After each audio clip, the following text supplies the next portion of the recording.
I welcome you all to today's session. I hope all of you are doing perfect at your places. Today's topic is Internet Services and Safety. Objectives of learning about Internet and Internet service, about app, search engine, cyber security.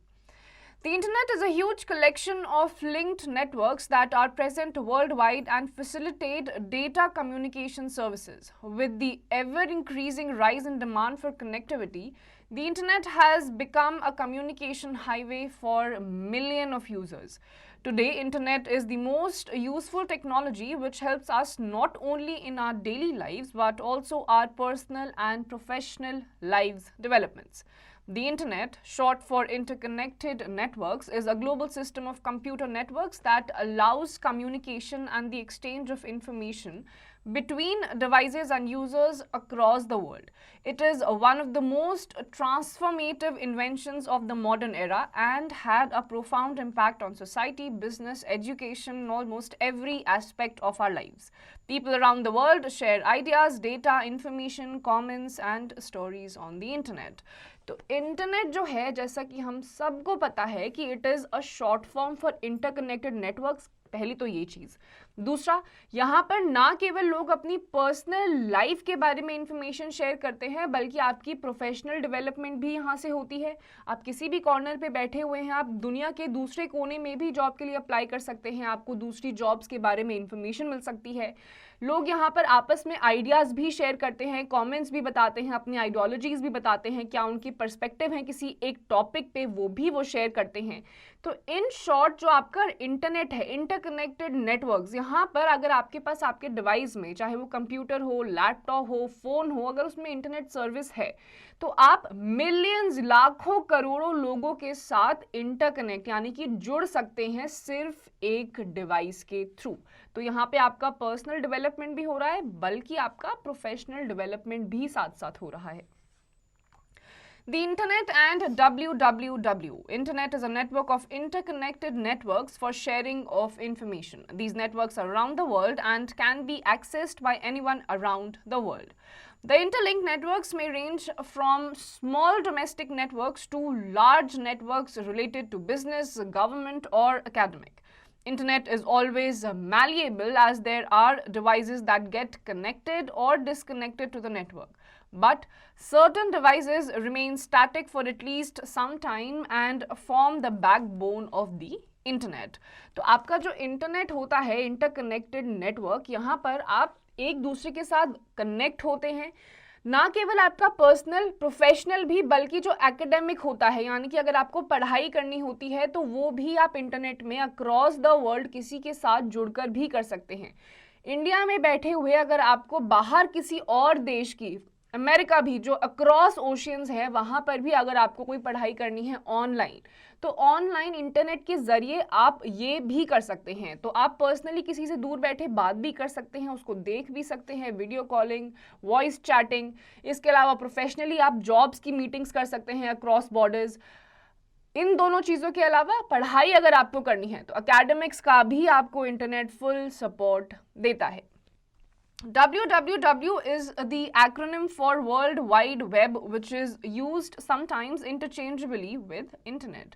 But there is an essential difference between these two terms. Internet, on one hand, is a huge collection of complicated networks which are connected to each other physically using cables, satellites, microwaves, radio waves, etc. The WWW, on the other hand, consists of a collection of documents containing interlinked information which acts as a source for the internet.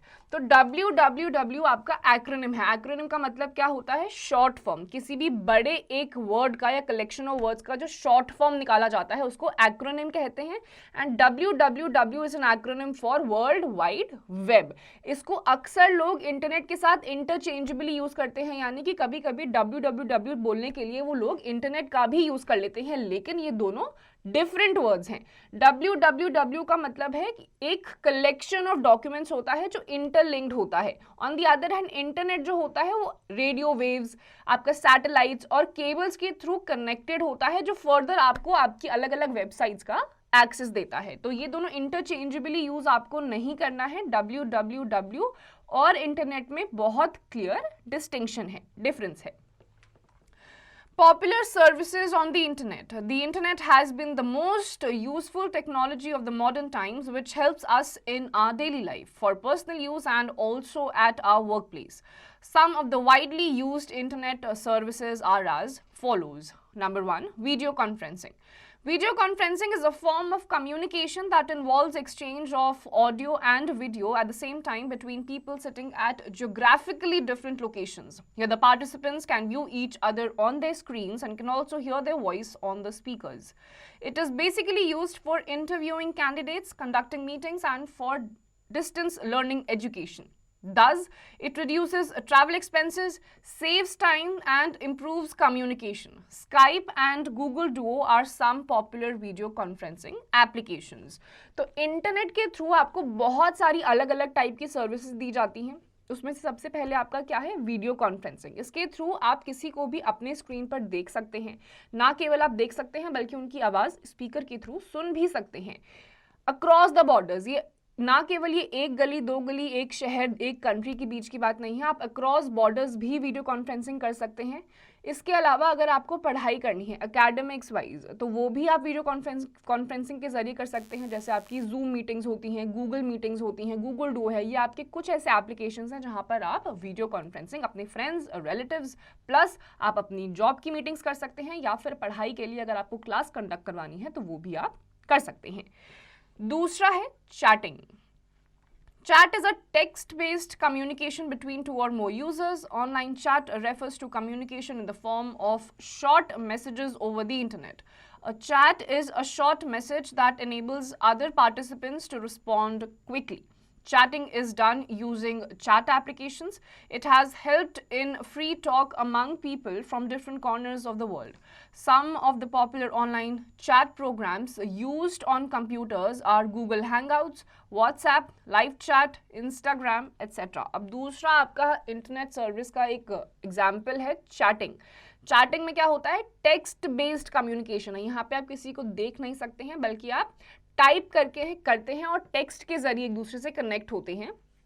ना केवल एक के जरिए बल्कि groups form करके आप एक ही बार में एक ही मैसेज को मल्टीपल लोगों को भी भेज सकते हैं. व्हाट्सएप पे आपने यूजुअली ये देखा होगा, एक ग्रुप होता है, ग्रुप में अलग अलग टाइप के लोग होते हैं जो कॉमनली किसी तरीके से जुड़े हुए होते हैं और एक कॉमन टॉपिक पे या अलग अलग टॉपिक पे भी अपने व्यूज शेयर करते हैं. जैसे व्हाट्सएप हो गया, लाइव चैट, इंस्टाग्राम, ये आपके टेक्स्ट बेस्ड चैटिंग सिस्टम है, इंटरनेट सर्विस है. तीसरा है e commerce.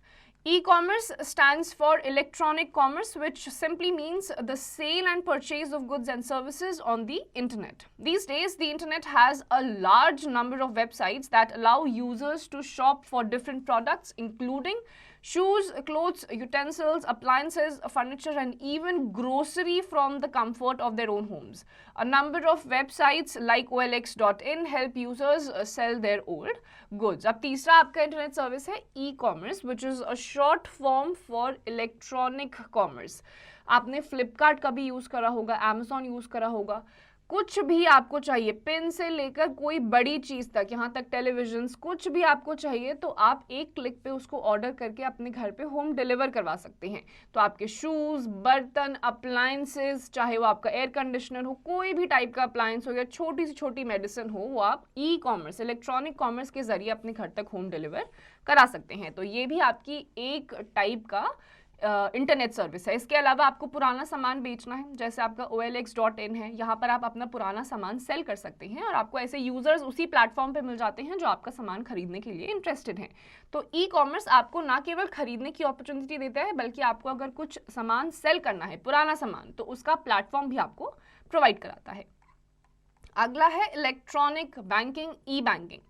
E-banking stands for electronic banking. E-banking is also known as internet banking, net banking, or online banking. E-banking is an online platform that enables bank account holders to access various services of bank without having to visit a bank. You can access account information and perform transactions anytime as per your convenience. For example, if you have an account in a bank and you have net banking access of that bank, then by entering your valid user ID and password, you can check balance and other transactions transfer money, make payments and so on. अब बिल्कुल ही e commerce की तरह दूसरा है आपका ई banking, जिसे electronic banking, online banking या net banking के नाम से भी जाना जाता है। यहाँ पर किसी भी एक पर्टिकुलर बैंक में, जहाँ पे किसी भी बैंक होल्डर का अकाउंट होता है, एक वैलिड यूजर आईडी और पासवर्ड डालने से वो सिर्फ एक क्लिक से ही, उसको फिजिकली जाने की ज़रूरत नहीं है बैंक में कोई भी ट्रांजैक्शन करने के लिए या फिर अपना बैलेंस चेक करने के लिए, एक वैलिड यूजर आईडी और पासवर्ड डाल देने के बाद वो अपने मोबाइल फोन्स, कंप्यूटर्स, लैपटॉप्स, किसी भी डिवाइस के थ्रू अपने फ़ोन पे एक जगह पर बैठे हुए ही अपना बैलेंस भी चेक कर सकते हैं। इंटरनेशनली या नेशनली आप कोई ट्रांसफ़र भी कर सकते हैं, और बाकी सारे कुछ आपके सेविंग अकाउंट्स होते हैं, आपको एफडी करनी है, कुछ भी टाइप का आपको ट्रांजैक्शन करना है इन शॉर्ट, तो वो आप अपने मोबाइल फ़ोन्स के ज़रिए भी कर सकते हैं। ई-गवर्नमेंट. E-government is an abbreviation for electronic government. E-government is a general term describing the use of various technologies to make the operations of the government possible and about the information and services provided by a government. Some of its features are as follow. Number 1, payment of telephone, electricity and other kinds of bills online. Second, the availability of government forms, passport forms, driving license issue or renewal forms online. Number 3, submission of forms and inquiry for passport and driving licenses. Number 4, payment of income tax online. Number 5, online land records incorporating details of ownership, value of land, etc. अब आता है ई-गवर्नमेंट, जो किसका abbreviation है। Abbreviation और acronym same चीज़ होती है, किसी भी चीज़ का शॉर्ट फॉर्म होता है ये। तो यहाँ पर भी ई स्टैंड्स फॉर इलेक्ट्रॉनिक गवर्नमेंट। तो यहाँ पर गवर्नमेंट साइट्स होती हैं, जो आपकी कुछ गवर्नमेंट चीज़ें होती हैं, आपको करनी होती हैं, उसके लिए आपको ये प्लेटफॉर्म दिए जाते हैं, ये वेबसाइट्स दी जाती हैं। फॉर एग्जांपल, अगर आपको अपना इलेक्ट्रिसिटी बिल पे करना है, वाटर पेमेंट करना है, किसी भी टाइप का टेलीफोन का बिल पेमेंट करना है, तो उसके लिए आपको गवर्नमेंट एक साइट देती है। लाइसेंस आपको अप्लाई करना है, लाइसेंस का अगर कोई आपके नाम के लाइसेंस पे कोई फाइन अगर चढ़ा है तो वो आपको पेमेंट करनी है, तो वो आप ऑनलाइन कर सकते हैं। इसके अलावा पासपोर्ट्स की एप्लीकेशंस होती हैं। इन शॉर्ट, आपको किसी भी ऑफिस में जाने से पहले, जहां पर पहले आपको एप्लीकेशन डालने के लिए भी ऑफिस में जाना पड़ता था, तो वो आपका एक स्टेप गवर्नमेंट ने कम कर दिया है by providing you government official websites, जहां पे जाके आप ऑनलाइन ही पहले एप्लीकेशन सबमिट करते हैं। Once your application gets accepted, उसके बाद आपको अपॉइंटमेंट मिलती है वहां जाने की। तो ई गवर्नमेंट ने भी आपको काफी अच्छा प्लेटफॉर्म एक प्रोवाइड करा है। Critical thinking. Number 1, Shruti's children live in USA. She wants to talk to them face to face. Which internet service will you suggest her to use for communication? तो श्रुति जो है, उनके बच्चे रहते हैं यूनाइटेड स्टेट्स ऑफ अमेरिका, बहुत दूर रहते हैं, वो उनसे फेस टू फेस बात करना चाहती है। कौन सी इंटरनेट सर्विस आप उन्हें सजेस्ट करेंगे? ऊपर हमने अभी सारी सर्विसेज पढ़ी थी, उनमें से आपको चूज करना है और आपको इसका आंसर खुद देना है। Second, Aditya is a sales representative. He hardly gets time to visit bank for transactions. Suggest him the internet service using which he can do all his banking activities. अब दूसरी critical thinking में आपको जवाब देना है आदित्य का।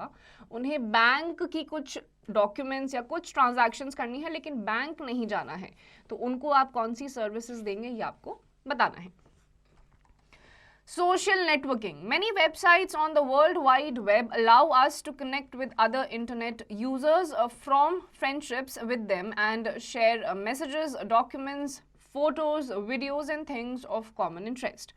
Such websites are called social networking sites. Facebook, Twitter, Hi5, LinkedIn and so on are examples of some popular social networking websites. अब बाकी सारी चीज़ों के अलावा कुछ ऐसी सोशल नेटवर्किंग साइट्स होती हैं जहां पर आप ऑफिशियली या अनऑफिशियली काफ़ी लोगों से कनेक्ट कर सकते हैं, जैसे कि Hi5, लिंक्डइन जो है वो आपका ऐसा प्लेटफॉर्म है जहां पर आपको अगर जॉब्स के लिए अप्लाई करना है, आपको अलग अलग कंपनीज की वेबसाइट्स को चेक करना है, वो भी आप कर सकते हैं। प्लस उनके जो रिक्रूटर्स होते हैं वो भी आपको अप्रोच कर सकते हैं और आप भी उनको अप्रोच कर सकते हैं।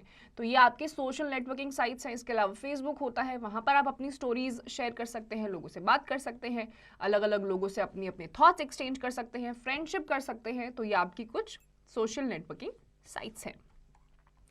Web application. A web application, often referred to as web app, is a type of software application that runs on web browsers. Unlike traditional desktop applications that are installed on a user's computer, web applications are hosted on remote servers and accessed through a web browser over the internet. Users web app hosts usually provide storage for your data and information on their servers known as cloud storage. Google Docs is an example of web app. अब आपके web applications आते हैं जिन्हें बहुत frequently आप web app के नाम से भी जानते हैं. यहाँ पे आपके अलग अलग टाइप के वेब ब्राउजर्स होते हैं जहाँ पे आप अलग अलग टाइप की इंफॉर्मेशन का एक्सेस ले सकते हैं. Plus in addition to gaining और accessing some kinds of information आपके पास यहाँ पे स्टोरेज फैसिलिटी भी होती है, जैसे गूगल डॉक्स. गूगल डॉक्स इसका ही एक एग्जाम्पल है जहाँ पर आप अपनी फाइल्स, अपने इंपॉर्टेंट डॉक्यूमेंट्स को सेव कर सकते हैं, स्टोर कर सकते हैं. Blogging is the act of creating and maintaining a blog which is a regularly updated website और online platform where individuals, businesses or organizations share information, ideas, opinions and content with their audience. Blogging involves writing and publishing individual articles or posts, often referred to as blog posts. These posts can vary in length, format and style, and they are typically organized in reverse chronological order, with the most recent post appearing at the top of the blog's homepage. The person or entity who creates and manages the blog is known as the blogger. To start a blog, you need a blogging platform or content management system, CMS. Popular blogging platforms include WordPress, Blogger, Tumblr and Medium. अब आपका आता है blogging. Blogging क्या होता है आपका? यहाँ पर आप कंटेंट को क्रिएट करते हैं प्लस उसको मेंटेन रखते हैं. फॉर एग्जांपल, अगर आपका इंटरेस्ट पॉलिटिक्स में है तो आप एक ब्लॉगिंग चैनल बना देते हैं पॉलिटिक्स के नाम से या किसी भी नाम से, जहाँ पर आप उसी चीज़ के बारे में, पॉलिटिक्स की हर टाइप की जो इन्फॉर्मेशन होती है उसको आप पोस्ट करते हैं, इन्फॉर्मेशन शेयर करते हैं और इसका एक्सेस हर किसी के पास होता है. पब्लिक अकाउंट हो सकता है ये. तो यहाँ पर आप अपने ओपिनियंस शेयर करते हैं, प्लस आपके ब्लॉग्स पे दूसरे लोग भी कमेंट्स करके अपने ओपिनियंस को शेयर कर सकते हैं. और यहाँ पर जितने भी आपके पोस्ट होते हैं वो रिवर्स क्रोनोलॉजिकल ऑर्डर में होते हैं. इसका मतलब क्या है? अगर आप कोई भी चीज़ को किसी भी क्रोनोलॉजी में फीड करना स्टार्ट करते हैं तो वो 1 2 3 4 इस तरीके से आता है, और जो आपने लेटेस्ट किया होता है वो लास्ट में आता है. तो रिवर्स क्रोनोलॉजिकल क्या होता है? जो लेटेस्ट आपने पोस्ट किया होगा वो सबसे आपके टॉप में आता है. ये आपके फेसबुक पे भी होता है. जो पोस्ट आपने लास्ट शेयर किया होता है लेटेस्ट, वो सबसे ऊपर आता है और सबसे पहला जो पोस्ट करा होता है वो सबसे नीचे आता है. इसे कहते हैं रिवर्स क्रोनोलॉजिकल ऑर्डर. तो यहाँ पर आप बेसिकली जो ब्लॉग बनाता है उसको एक प्लेटफॉर्म भी चाहिए होता है, जैसे आपका मीडियम, टम्बलर, वर्डप्रेस या आपके कुछ ब्लॉगिंग प्लेटफॉर्म्स हैं. यहाँ पर आपको अपना एक अकाउंट बनाना होता है, एक पेज बनाना होता है. वहाँ पे ना केवल ये काफ़ी रिस्पॉन्सिबिलिटी का काम होता है, यहाँ पे बना के आपको खाली छोड़ नहीं देना होता है, आपको इन्फॉर्मेशन को रेगुलर बेसिस पे पोस्ट करते रहना होता है और मेंटेन करना होता है. मेंटेन का मतलब रेगुलर इन्फॉर्मेशन डालनी होती है प्लस ऑथेंटिक. ऐसी कोई इन्फॉर्मेशन आपको नहीं डालनी होती है जो लोगों को इंस्टिगेट करे, यानी कि कुछ गलत सोचने पे मजबूर करे. Cloud storage. We commonly use a hard drive, a USB flash drive, etc. to store data. Instead of storing information to your computer's hard drive or other local storage device, we can save it to a remote database. A computer operated from a remote, distant location is called a remote database. The internet provides the connection between your computer and the database. Cloud storage is a networked storage or disk space available over the internet. Companies like iCloud, Google Drive or Dropbox allow us to store files on the cloud. Data stored on a cloud storage system can be used from any location that has internet access. We don't need to carry a physical storage device or use the same computer to save and retrieve information. अब आपका आ जाता है cloud storage. Cloud storage का basic M ये है कि कभी कभी ऐसा होता है कि आपके डिवाइसेस चेंज होते हैं या आपका कोई भी एक डेटा एक ही जगह पे स्टोर्ड रहता है. फॉर एग्जांपल, कोई मोबाइल आप यूज़ कर रहे हैं, कोई कंप्यूटर आप यूज़ कर रहे हैं, तो कोई डेटा अगर आप सेव करते हैं, दोबारा एक्सेस लेने के लिए आपको सेम टाइप का कंप्यूटर ही यूज़ करना होता है, या फिर आप हार्ड डिस्क में उसको सेव करते हैं and you have to carry that hard disk along with you. But इन सारे लिथार्जिक प्रोसेस को अगर आपको अवॉइड करना है, उसके लिए बनाया गया है आपका क्लाउड स्टोरेज. जैसे आपके आई क्लाउड हो गया, गूगल ड्राइव हो गया, इसके अलावा ड्रॉप बॉक्स हो गया। यहाँ पे अगर आपके पास इंटरनेट कनेक्टिविटी है तो सिंपली अपने अकाउंट में लॉगिन करने के बाद किसी और डिवाइस में भी अगर आप लॉगिन करते हैं तो वो सारा डेटा आपका रिट्रीव हो जाता है। फॉर एग्जांपल, आपने एक मोबाइल में कुछ फोटोज या कुछ डॉक्यूमेंट्स को सेव किया है iCloud पे या फिर गूगल ड्राइव पे या ड्रॉप बॉक्स में। अब आपका मोबाइल चेंज हो गया है या डिवाइस चेंज हो गया है, साथ में आप कैरी नहीं कर पा रहे हैं, कुछ भी हो गया है, मोबाइल आपका खराब हो गया है, लैपटॉप खराब हो गया है, तो सिंपली उस डेटा को रिट्रीव करने के लिए आपको सेम डिवाइस की जरूरत नहीं है। आप उसी अकाउंट को दूसरे डिवाइस पे लॉगिन करेंगे तो सारा का सारा जो सेव्ड डेटा है आपका क्लाउड स्टोरेज पे वो रिट्रीव हो जाएगा। Google Maps. Google Map is a great service provided by Google that is used to view maps of different countries online. You can search for a map and zoom it up to the street level. You can even navigate the map to a particular destination. Example, maps.google.co.in. अब आपके आते हैं Google Maps। ये GPS system को follow करते हैं, यानी कि ग्लोबल पोजिशनिंग सिस्टम। ये आपका एक टाइप का आर्टिफिशियल इंटेलिजेंस है और यहाँ पर आप किसी भी लोकेशन को जूम करके स्ट्रीट लेवल तक देख सकते हैं। अगर आप कभी अगली बार मैप को यूज करेंगे तो आप नोटिस करेंगे कि आप अपने घर को भी देख सकते हैं आपके गूगल मैप में, इतना जूम इन हो जाता है वहां पे। प्लस आपके कुछ साइट्स होते हैं जैसे maps.google.co.in, इसके जरिए भी आप किसी भी डेस्टिनेशन का अगर आपको रूट देखना है तो वो भी आप देख सकते हैं। अगला है sharing photos on the web. You can share your digital photographs with friends, family and even strangers after signing up with the photo sharing site. This enables you to upload digital photos that can then be viewed, rated, tagged, or commented upon by other people. The most important consideration while deciding which photo sharing site to use is how much storage space you get on the site. You can get free accounts from many photo sharing sites, but for a less storage space. To get more storage space and more features, you can also upgrade to a paid account. Flickr, www.flickr.com, is the most popular photo sharing site. It allows you to edit your photos, organize them into albums, create cards and books, and control the viewers of your photos. A free Flickr account enables you to upload 1 TB of photos. You can upgrade to a pro account, which is a paid account that offers unlimited uploads and storage. अब आपका आ जाता है photos को web पे share करना। अब इससे क्या होता है, you can change the settings also कि कौन आपकी वो फोटोज देख सकता है। यहाँ पे क्या होता है, बेसिकली आपको ऐसे वेबसाइट्स का एक्सेस दिया जाता है जैसे flickr.com। जो flickr.com है वहां पर आपको फ्री में 1 TB तक आपको कोई भी चीज़ या आपके फोटोज को स्टोरेज करने का आपको कैपेसिटी दिया जाता है, एनेबल करता है वो आपको। और प्रो अकाउंट में भी आप अपग्रेड कर सकते हैं। प्रो अकाउंट में ये होता है आपको अनलिमिटेड फोटोज या वीडियोज को आपको अपलोड करना है तो आप कर सकते हैं। तो इन वेबसाइट्स के जरिए क्या होता है कि आप अपने जो फोटोज हैं उनको एल्बम्स में डाल सकते हैं, ऑर्गेनाइज कर सकते हैं, डिसाइड कर सकते हैं कि कौन आपकी फोटोज को देख सकता है, कौन कमेंट कर सकता है। तो ये सारी चीजें आप वेब पे कर सकते हैं। Next in the list is team viewer. The Team Viewer software allows for remote control, desktop sharing, and file transfer between computers. It can connect to any PC, so you can remote control your partner's PC as if you are sitting right in front of him or her. Team Viewer is compatible with multiple platforms including Windows, Mac OS X, Linux, iOS, and Android. अब आपकी Team Viewer software आती है। इसमें क्या होता है, कभी कभी ये होता है कि आपकी कंप्यूटर का या आपके डिवाइस का एक्सेस किसी और को चाहिए होता है कोई भी चीज़ को देखने के लिए। तो यहाँ पर आप जब एक्सेस प्रोवाइड करते हैं तो दूसरा बंदा जो कहीं और बैठा होता है, बिल्कुल उसी के स्क्रीन में आपका जो डिवाइस होता है उसका स्क्रीन बिल्कुल क्लोन हो जाता है, कॉपी हो जाता है और वो आपकी डिवाइस को एक्सेस कर सकता है। ऐसे बहुत सारे एप्लीकेशंस होते हैं जो आपको ये अलाउ करते हैं।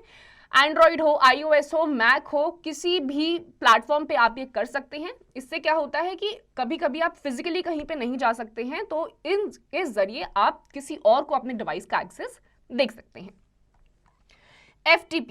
FTP file transfer protocol is an internet standard that permits file uploading and downloading to and from other computers on the internet. Uploading is the process of transferring files from your computer to a server on the internet. Downloading is the process of transferring files from a server on the internet to your computer. An FTP server is a computer that allows users to upload and or download files using FTP. For example, web page developers often use FTP to upload their web pages to a web server. अब आता है आपका FTP, file transfer protocol.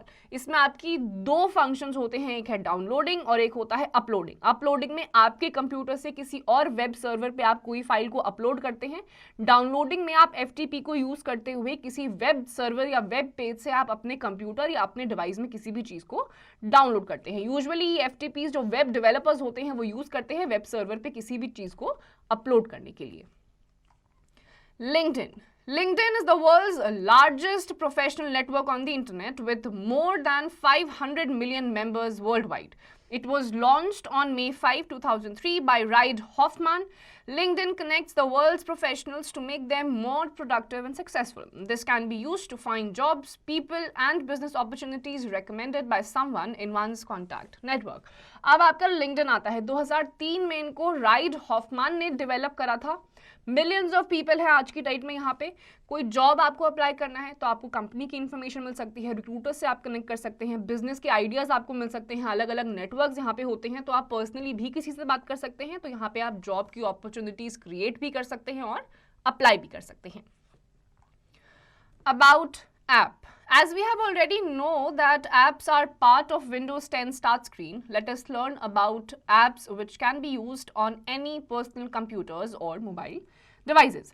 An app is a small software designed to allow you to perform a specific task on your computer or mobile device, smartphone or tablet. Unlike multifunctional application software such as MS Word and PowerPoint, an app restricts itself to performing just a single function. For example, WhatsApp application is dedicated to instant messaging. The Ola Cabs app is dedicated to let us hire a taxi and so on.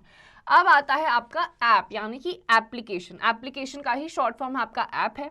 या आपके कोई भी Windows की जो start screen होती है वहाँ पे आपको मल्टीपल ऐप्स दिखाई देते हैं। इसके अलावा आपके कुछ ऐप्स ऐसे भी होते हैं जो आपकी कंप्यूटर्स प्लस आपके जो स्मार्टफोन्स या टैबलेट्स होते हैं उसमें भी होते हैं।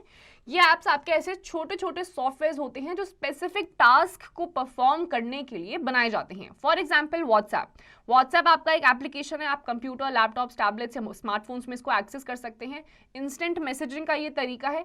दूसरा आपका ओला कैब है, ऊबर कैब है, या आपको टैक्सीज, बाइक्स, रिक्शाज हायर करने के लिए यूज करा जाता है। तो ये आपके ऐसे एप्लीकेशंस होते हैं। तो बेसिकली ऐप क्या होता है जिसमें आपका स्पेसिफिक टास्क आपको जो परफॉर्म करना होता है वो आप इसके जरिए कर सकते हैं। Types of apps. Earlier, apps were mainly developed for mobile devices, smartphones and notepads. But seeing their huge popularity, usefulness and fun value, people have now also started developing apps for desktop and laptop computers. तो पहले क्या होता था, आपके जो applications आप देखेंगे कि ज़्यादातर जो छोटे छोटे एप्लीकेशंस होते थे वो आपके मोबाइल फोन्स, स्मार्टफोन्स या फिर टैबलेट्स के लिए ही बनाए जाते थे। बट विद टाइम इसकी पॉपुलैरिटी को देखते हुए अब डेवलपर्स ने इन एप्लीकेशंस को कंपैटिबल कर दिया है आपके लैपटॉप्स या कंप्यूटर्स के भी साथ। Mobile apps. Applications developed for the mobile devices are called mobile apps. These applications can be downloaded from numerous app stores that are there on the internet. Some of the popular app stores are given below. Google Play Store, Amazon App Store, Microsoft Store, Apple App Store. तो आपके जो mobile apps होते हैं basically वो applications होती हैं जो आपके मोबाइल के साथ ही कंपैटिबल होती हैं। आप इसे कंप्यूटर्स या लैपटॉप्स में नहीं इंस्टॉल कर सकते हैं। बहुत सारी मल्टीपल ऐसी न्यूमरस साइट्स होती हैं जहाँ से आप इसे डाउनलोड कर सकते हैं, जैसे कि एप्पल स्टोर होता है, गूगल स्टोर होता है, गूगल प्ले स्टोर होता है, Amazon प्ले स्टोर होता है। तो यहाँ से आप अपनी अलग अलग टाइप की जो एप्लीकेशंस हैं उसको अपने मोबाइल फोन्स में डाउनलोड कर सकते हैं। Do you know many apps can be downloaded completely free of cost or at a nominal cost. The type of apps you can download depends on what operating system you have in your mobile device. There are separate apps for Android device, iPhone or iPad and Windows based phones and tabs. तो ऐसे बहुत सारे applications होते हैं जिनको download करने के लिए आपको पैसे देने ही नहीं पड़ते हैं, बिल्कुल फ्री ऑफ कॉस्ट होते हैं या फिर बहुत ही नॉमिनल कॉस्ट। नॉमिनल कॉस्ट का मतलब होता है बेयर मिनिमम, हल्का फुल्का अमाउंट आपको देना पड़ता है उनको डाउनलोड करने के लिए। अलग अलग टाइप की आपकी कंपैटिबिलिटी होती है एप्लीकेशंस की भी। कुछ ऐसे ऐप्स होते हैं जो आपके सिर्फ एंड्रॉइड पे चलते हैं, कुछ ऐसे होते हैं जो सिर्फ आईफोन या आई टैबलेट्स पे चलते हैं। तो आपकी अलग अलग कंपैटिबिलिटी होती है अलग अलग एप्लीकेशंस की। Desktop apps. Applications developed for the desktop and laptop computers are called desktop apps. The Windows store them in one platform from where we can download thousands of apps for our computer. अब जैसे आपके mobile applications mobile के लिए बनाए गए हैं, वैसे ही आपके कुछ ऐसे एप्लीकेशंस हैं जो सिर्फ और सिर्फ आपके लैपटॉप्स और कंप्यूटर्स के लिए डेवलप करे गए हैं. ऐसे बहुत सारी आपकी साइट्स होती हैं जहां से आप इनको डाउनलोड कर सकते हैं. आपके सीधे कंप्यूटर में वो डाउनलोड हो जाएंगे, जैसे कि Flipboard, Simple Yoga, Netflix, Fresh Paint. ये सारे आपके कंप्यूटर के डिवाइसेस हैं. कुछ ऐसे हैं जो आपके मोबाइल फोन्स में भी डाउनलोड हो सकते हैं. Downloading an app from Google Play Store. Google Play Store is an inbuilt app for devices running on the Google's Android operating system. It gives us access to millions of apps, both free and paid, and allows us to download and install them on our device. The steps to download and install an application on a mobile device are given below. Step 1. Go to the home screen of your device and tap on the Play Store icon. Step 2. In the Play Store window in the apps category, tap the search icon and type the name of the application you are looking for. Step 3. Tap the Go button on your on-screen keyboard. Applications matching the name you have typed will get listed in the window. Step 4. Swipe and navigate to find the desired app and tap on it. Step 5. Tap on the install button and then on accept. To allow installation of the application to your device, you can now open the app by tapping on it and use it for doing the task it is meant for. अब आपका जो applications आपको download करनी होती है, Google play store is one of the sites जहां से आप एप्लीकेशंस को डाउनलोड कर सकते हैं. गूगल प्ले स्टोर जो है वो आपका एंड्रॉयड ऑपरेटिंग सिस्टम पे चलता है, आपके जो एप्पल बेस्ड होता है उस पर नहीं चलता है. यहाँ पर आपके बहुत सारी एप्लीकेशंस होती हैं, फ्री भी होती हैं और पेड एप्लीकेशंस भी होती हैं जो आपको अलाउ करने का एक्सेस दिया जाता है. इसके आपके कुछ स्टेप्स होते हैं. सबसे पहला है अपने मोबाइल फोन्स को ओपन करिए, आपकी होम स्क्रीन पे जाइए, वहाँ पर आपका प्ले स्टोर का आइकन होगा, उस पर क्लिक करिए. क्लिक करने के बाद आपके सामने एक विंडो ओपन अप हो जाएगी. विंडो ओपन होने के बाद ऐप्स की कैटेगरी में आपको जाना है. अलग अलग कैटेगरीज वहाँ पे होती हैं. एप्लीकेशन की कैटेगरी में जाने के बाद आपको सर्च आइकन पे जाना है और वहाँ पे आपको जो भी डाउनलोड करना है एप्लीकेशन उसको आप टाइप कर लेंगे. टाइप करने के बाद आपके सामने वो सारी लिस्ट अपीयर हो जाएगी जो आपके सर्च से मैच कर रही है. उसमें से आपको चूज करना है जो भी आपको डाउनलोड करना है. डाउनलोड आपका जैसे ही वो साइट आपको दिख जाएगा, एप्लीकेशन आपको दिख जाएगा, आपको इंस्टॉल वाले बटन पे क्लिक करना है. इंस्टॉल के बाद आपको एक्सेप्ट पे क्लिक करना है, जिससे कि आपका डाउनलोडिंग का प्रोसेस स्टार्ट हो जाएगा. वंस इट इज इंस्टॉल्ड आप उस पर वो काम कर सकते हैं जिस चीज़ के लिए वो एप्लीकेशन बनाई गई है. Do you know you can follow similar steps to download and install applications on iPhone or iPad and Windows-based devices as well? अब बिल्कुल सेम तरीके से आपको iPhones, iPads या फिर Windows-based applications पे भी अगर आपको डाउनलोड करना है तो यही प्रोसेस आपका, आपको इसी प्रोसेस को फॉलो करते हुए कोई भी एप्लीकेशन को इंस्टॉल कर सकते हैं. Search engine. Search engines are specially programmed websites that are designed to help people find information on the web. The search engine is a special program that searches the web for search terms given by us and displays a list of websites. The most popular search engines are Google, Bing, Ask, AltaVista and MSN Search. अब आपके search engines आते हैं, ये आपकी वो websites या वो sites होती हैं जहां पर आपको किसी भी चीज़ के बारे में सर्च करना है. ये कुछ भी हो सकता है, आपको सिर्फ वो टाइप करना है, यू हैव टू एंटर, और आपको उस चीज़ के बारे में इंफॉर्मेशन मिल जाएगी. फॉर एग्जाम्पल गूगल, बिंग, ये आपके कुछ ऐसे सर्च इंजन्स हैं जहां पर आप किसी भी चीज़ के बारे में इंफॉर्मेशन ले सकते हैं. How do search engines work? Search engines perform these basic tasks. They search www, they select information based on the specified search terms. They keep an index of the words they find and where they find them. They display users a list of websites that match the search terms found in their index. Search engines use automated software known as robots or spiders or crawlers to search the information we are looking for. These web crawlers browse the web and store information about the pages they visit. Every time a web crawler visits a web page, it makes a copy of it and adds its URL to an index. It keeps doing this, building up a huge index of many web pages as it goes. The index is basically a big list of words and the web pages. For example, when a user asks a search engine about classical dance, the search engine checks index and gives a list of pages that mention classical dance. This list has hyperlinks which then clicked takes you to the site. Web crawlers scan the web regularly, so they always have an up-to-date index of the web. अब search engine क्या होता है ये तो आपको पता चल चुका है, लेकिन ये काम कैसे करता है? ये ऐसे काम करता है, पहले तो ये www को सर्च करता है, आपकी जो इन्फॉर्मेशन जो भी आपने टाइप कर रखा है किसी भी चीज़ के बारे में, ये आपको वहां तक पहुंचाता है। उसमें आपके जो वर्ड्स से रिलेटेड जितनी भी चीज़ें होती हैं वो आपको डिस्प्ले कर देगा। आप अगली बार नोटिस करिएगा, गूगल पे या किसी भी सर्च इंजन पे आप जाएंगे, आप सिंपली एक टर्म को अगर टाइप करेंगे उसमें, तो आपको उस टर्म से रिलेटेड बहुत सारी चीज़ें डिस्प्ले होने लग जाएंगी। ये बेसिकली आपका एक सर्च इंजन का इंडेक्स होता है। उसके बाद आप चूज कर सकते हैं, इसमें हाइपर लिंक्स होते हैं। हाइपर लिंक आपको सीधे उसी वेबसाइट पे ले जाता है जिस चीज़ के बारे में आप जानना चाहते हैं। तो ये सर्च इंजन जो होते हैं, फॉर एग्जाम्पल अगर आप गूगल पे टाइप करते हैं क्लासिकल डांस, यहाँ पे आपको इसका एग्जाम्पल दिया हुआ है, क्लासिकल डांस अगर आप टाइप करते हैं, टाइप करते ही आपको पूरा का पूरा इंडेक्स शो हो जाएगा, जहां जहां भी क्लासिकल डांस के बारे में कोई भी इंफॉर्मेशन है। तो वहां से आप कोई भी ऑप्शन को चूज कर सकते हैं जिस चीज के बारे में आपको जानना है, और उस हाइपरलिंक से आप सीधे उस वेबसाइट पे जा सकते हैं जहां पे आपकी इंफॉर्मेशन आपको गिवन है। Searching for information on the internet. When using a search engine, using the right keywords and knowing the correct way to using them is important. For example, if you're looking for information on the Gurukul system of India, our keywords could be Gurukul, India. If you are looking for information on the earthquakes which have taken in the last 5 years, we could use the keywords earthquakes 2018 to 2022.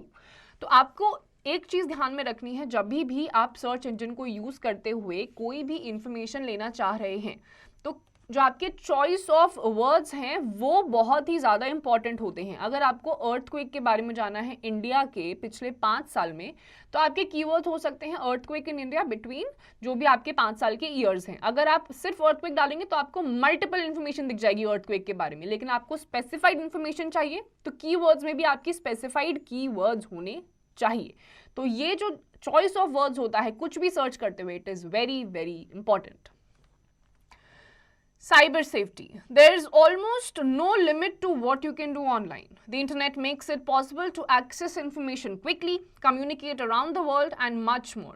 Unfortunately, the internet is also home to certain risks. If you want to stay safe online, you'll need to understand the term cyber safety. Cyber safety means to securing personal information and property on internet, protecting oneself from cyber crimes, and safety using the internet so that no one else is important, because if you do not cause it safely, anybody can steal data. Cyber safety is the safe and responsible use of internet and ICT, information and communication technology. It is about to not only keeping information safe and secure, but also about being responsible with that information, being respectful to other people online. As per cyber safety, people are advised to use good netiquette, internet etiquettes. Additionally, cyber safety protects the computer or network from cyber attacks consequences as well.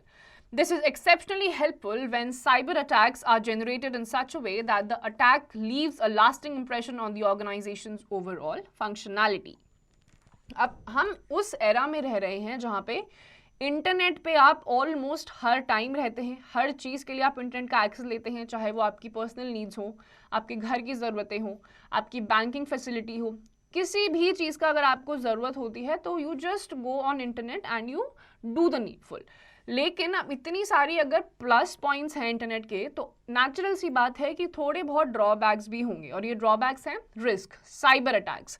तो cyber attacks के बहुत सारे cases सुनने को मिलते हैं जहाँ पे लोगों के बैंक अकाउंट खाली हो जाते हैं, बहुत सारे कंप्यूटर्स हैक हो जाते हैं, उसकी वजह से पर्सनल डेटा लीक हो जाता है, पर्सनल इन्फॉर्मेशन लीक हो जाती है।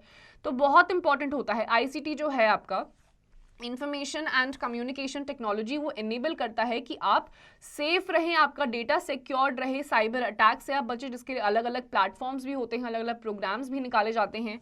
तो आपका जो साइबर नेटिकेट होता है, जैसे एटिकेट्स नॉर्मल डेली लाइफ में यूज़ करा जाता है, जो आपके बेसिक मैनर्स होते हैं, जैसे आप दूसरों की रिस्पेक्ट करते हैं, वैसे ही नेटिकेट्स होता है इंटरनेट एटिकेट्स, यानी कि जब आप ऑनलाइन जा रहे हैं तो अपना काम करिए, दूसरों के काम में टांग अड़ाने की ज़रूरत नहीं है, दूसरों की भी रिस्पेक्ट करिए, अपना काम करिए और एग्जिट मारिए।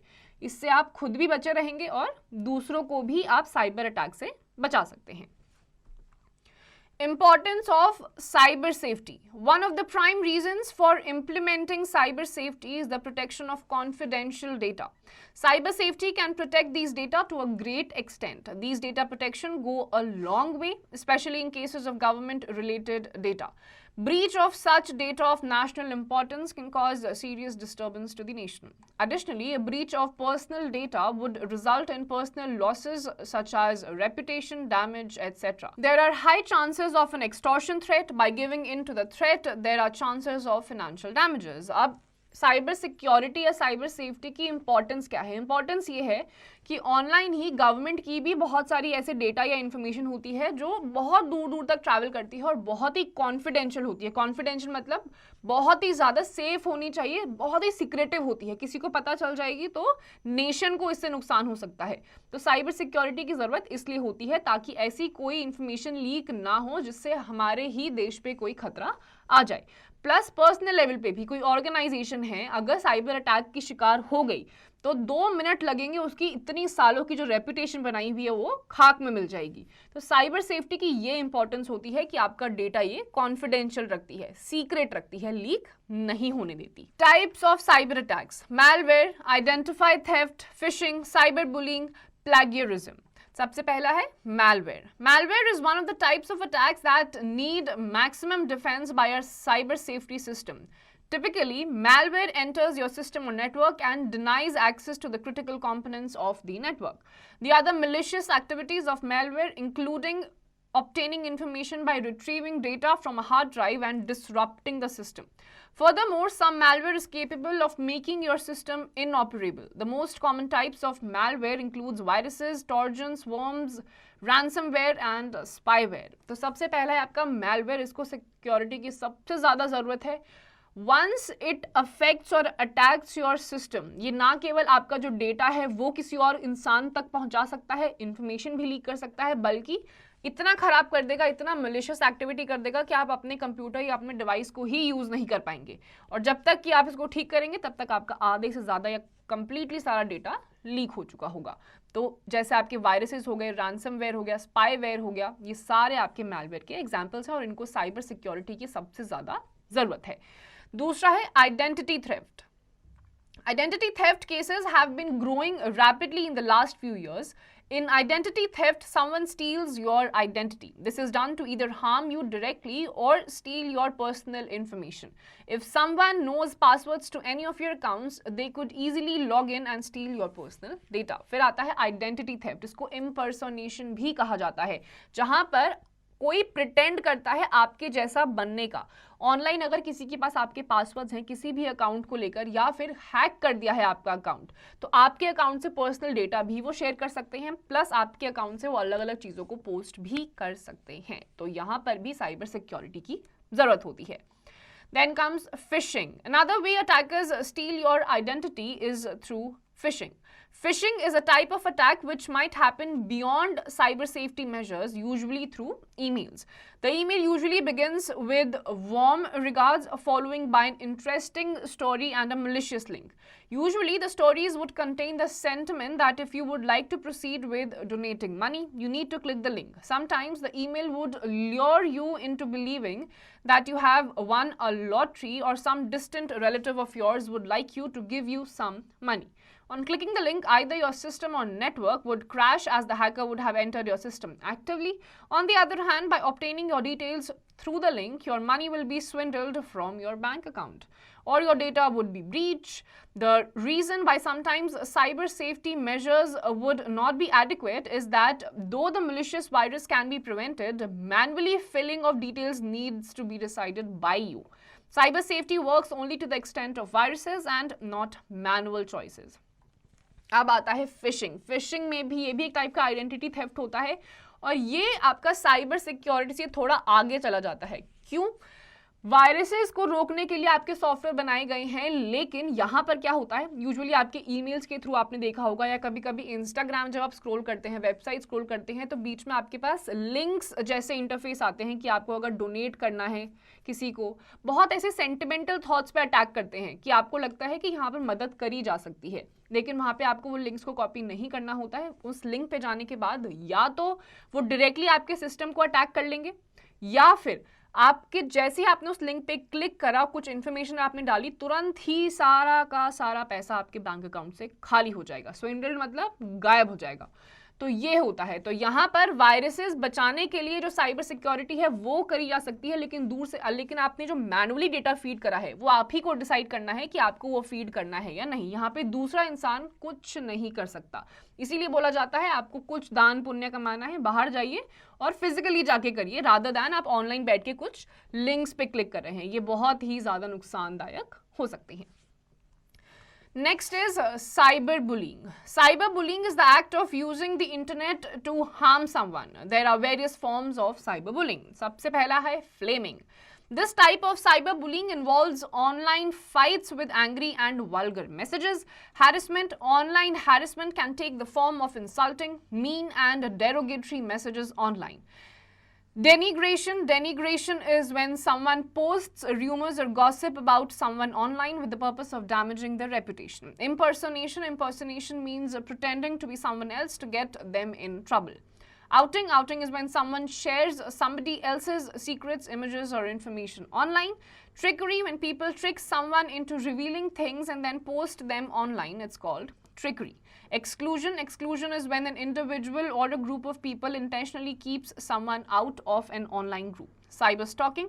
Cyber stalking is usually done to create fear in an individual using repeated harassment and denigration. अब आता है आपका साइबर बुलिंग।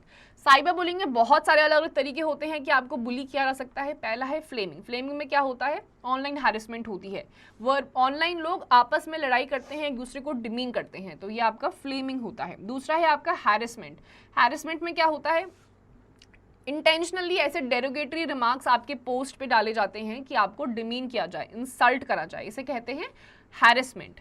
Then comes डेनिग्रेशन। ये क्या होता है, आपके बारे में झूठी बातें, र्यूमर्स फैलाई जाती हैं, गॉसिप्स, इंटेंशनली, ताकि आपकी जो रेपुटेशन है उसको गिराया जाए।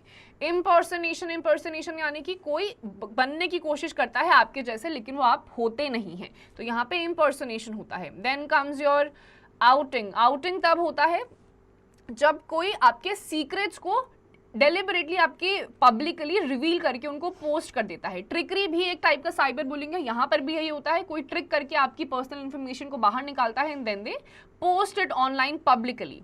एक्सक्लूजन, जहाँ पे अ ग्रुप ऑफ पीपल, बहुत सारे लोग होते हैं जो इंटेंशनली कुछ ऑनलाइन ग्रुप्स का फॉर्मेशन करते हैं किसी भी टाइप की ऑर्गेनाइजेशन या किसी को भी हार्म करने के लिए, इंसल्ट करने के लिए। Cyber stalking. साइबर स्टॉकिंग वो होता है यूजुअली आपको पता भी नहीं चलता है कौन आपको स्टॉक कर रहा है, इसीलिए बोला जाता है अपने अकाउंट्स, अपनी जितनी भी चीज़ें हैं उसको प्राइवेट रखिए, क्योंकि कोई गलत इस्तेमाल भी कर सकता है। साइबर स्टॉकिंग में कोई इंडिविजुअल या बहुत सारे लोग भी हो सकते हैं जो आप ही की प्रोफाइल को फॉलो कर रहे होते हैं, इसीलिए हमेशा अपने अकाउंट को रखना चाहिए प्राइवेट, पब्लिक नहीं रखना चाहिए, आपकी फोटोज़ का मिस यूज भी हो सकता है। Plagiarism. Plagiarism is a type of cyber attack where someone takes your work and posts it under their name. It is often done by unassuming people on the internet who treat the internet as a free resource. Most of us are never taught about the proper way of citing someone else's work or art. Whenever you're using anybody else's work for commercial or public use, it's always a good idea to cite the source. अब plagiarism क्या होता है, कभी कभी हमें किसी और का काम ऑनलाइन पसंद आ जाता है, तो बिना पूछे हम उसको सीधा स्क्रीनशॉट लेके या पिक्चर या वीडियो को सेव करके हम अपने अकाउंट से उसको डाल देते हैं और सोर्स हम नहीं डालते हैं, तो किसी और का काम हम अपने अकाउंट के थ्रू डाल देते हैं, इसे कहते हैं प्लैगियरिज्म। तो हमेशा जब आप किसी और साइट से कोई डेटा कॉपी कर रहे होते हैं और अपने अकाउंट के थ्रू से पोस्ट कर रहे होते हैं, इट इज़ वेरी इंपॉर्टेंट कि आप उस सोर्स को साइट कर लीजिए कि वो सोर्स आपको ये इमेज का, वीडियो का या इंफॉर्मेशन का जो सोर्स है वो क्या है। Cyber safety rules. Create a strong password for all platforms. Try to create unique passwords. Most importantly, the passwords are not related at all. In this way, hackers will not succeed in their password guessing methodology. Always read the terms and conditions of any site. In this way, you will know whether your information will be collected or not. Never type your financial information on any site, especially if the site lacks padlock on the page. Always ensure that the permissions required by the particular site are reasonable. For example, if your calculator app requests permission to access your gallery or any of such nature, it is extremely suspicious. In such cases, uninstall the app immediately.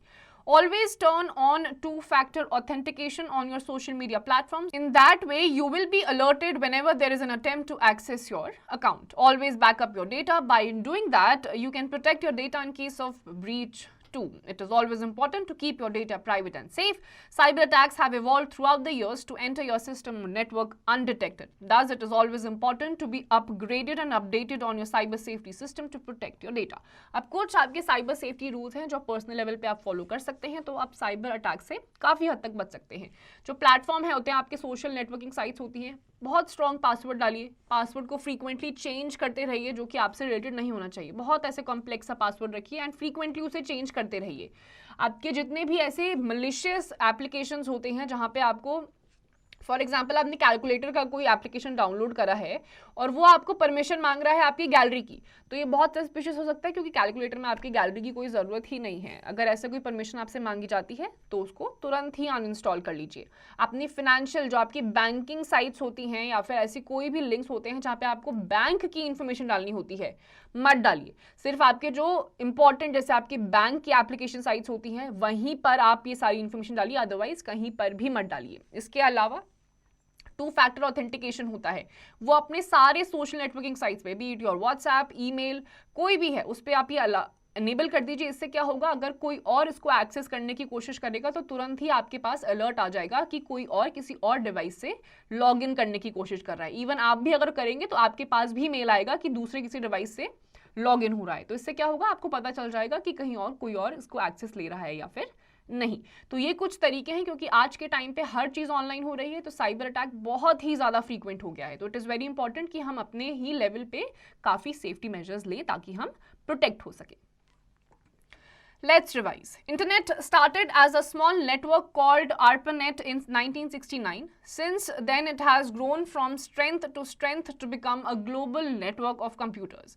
The World Wide Web, WWW, is a service on the internet. It contains a huge amount of information in the form of interconnected web pages through hyperlinks. Chatting, video conferencing, e-commerce, e-banking, e-government, etc. are some other internet services. Search engines is a software which helps you search for information on the internet using keywords entered by you. Flickr is currently the most popular photo sharing site. Nowadays, apps are available for doing everything that can be thought of. You can download the apps on various platforms such as Android, iPhone, and Windows 10 and so on. Cyber safety means to securing personal information and property on internet, protecting oneself from cyber crimes and safety using the internet. Malware is one of the types of attacks that need maximum defense by our cyber safety system. Plagiarism is a type of cyber attack where someone takes your work and posts it under their name. तो internet जो है वो 1969 में एप्पलनेट के through start हुआ था और आज की डेट में ये बहुत ही वर्ल्ड वाइड फेमस हो चुका है. इसके अलावा आपका WWW है, वर्ल्ड वाइड वेब, जिसको एक्सेस करने से आप अलग अलग टाइप की इन्फॉर्मेशन को ले सकते हैं. फ्लिकर आपकी एक ऐसी इंटरनेट सर्विस है जहाँ पे आप फोटोज को अपलोड कर सकते हैं, अपने एल्बम्स को मेंटेन कर सकते हैं. फिर आपका ब्लॉगिंग साइट्स होती हैं, ई-कॉमर्स होता है, ई-बैंकिंग होता है. साइबर अटैक के बारे में हमने पढ़ा क्योंकि आज के टाइम पे जितनी भी चीज़ों के बारे में आप सोच सकते हैं वो ऑनलाइन अवेलेबल है. तो नेचुरली साइबर अटैक बहुत ही ज़्यादा कॉमन हो चुका है. आपके अलग अलग टाइप के तरीके हैं, तो उनसे बचने के लिए आपके कुछ रूल्स हैं. आपके पासवर्ड्स को आप बहुत ज़्यादा स्ट्रॉन्ग करिए, फ्रीक्वेंटली उन्हें चेंज करते रहिए, टू फैक्टर ऑथेंटिकेशन डालिए ताकि कोई भी अगर लॉग इन करने की कोशिश करे तो आपको तुरंत ही अलर्ट मिल जाए. So students, with this we come to the end of this chapter. इसकी जितनी भी एक्सरसाइजेज हैं वो आप खुद से करिए.